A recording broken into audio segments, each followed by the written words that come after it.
Councillor Fielding.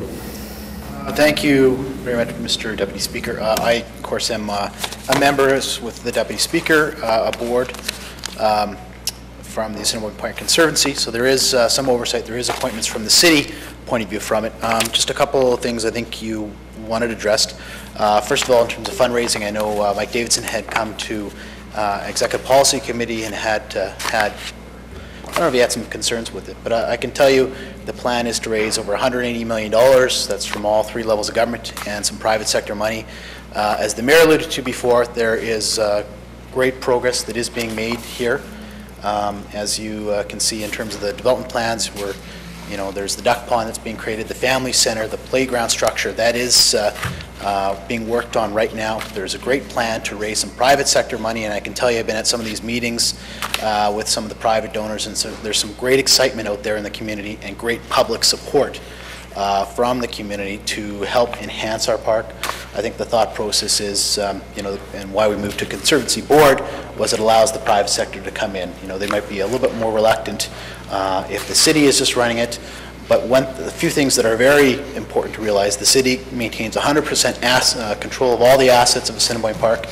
And in terms of the fundraising, if Mike Davidson and CUPE have some great ideas of how to raise some funding for it, or any money such as that, I'll tell you what, I think our ears are wide open to listening to any great ideas of how we can raise money. I'm sure there'd be more than a willingness from the board's point of view to work with CUPE to address any funding issues.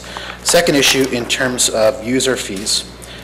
First of all, if you do look at the term sheet, in terms of that is coming to council, what I'd like to point you out to, actually two things. First, in terms of the community consultation, page 11 talks in the council motion that we passed, of course, talks about a community advisory group that will be established, that the board will have input from our citizens in terms of the direction of where Assiniboine Park can have. So I think that's, first of all, the first venue of where we can get input from them. And from the second point, in terms of user fees, first of all, Assiniboine Park has to follow the same tendering processes, the same permitting as anything else would happen in the city.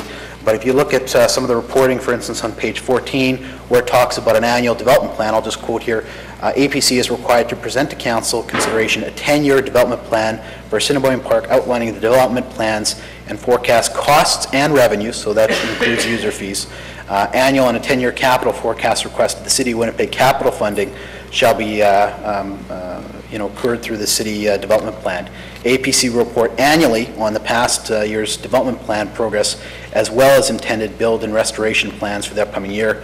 And the development plan will be completed and required for review for time for process, and APC will develop and present the amended development plan to council for approval.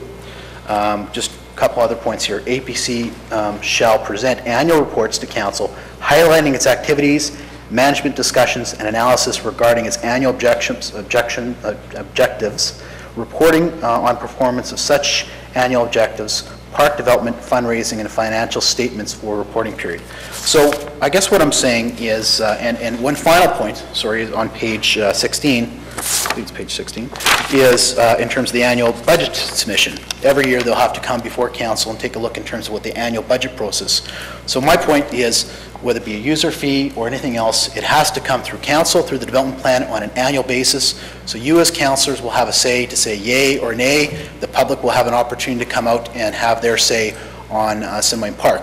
But as the Mayor had mentioned, what I can say is the city has taken a very big leadership role in this, and I think council as a whole deserves a lot of credit for establishing this conservancy, for seeing the vision to do this. And I'll tell you, from a budgetary process, I'm the chair of finance, I can tell you money talks, and of that, the City of Winnipeg is putting over $11 million more into that park.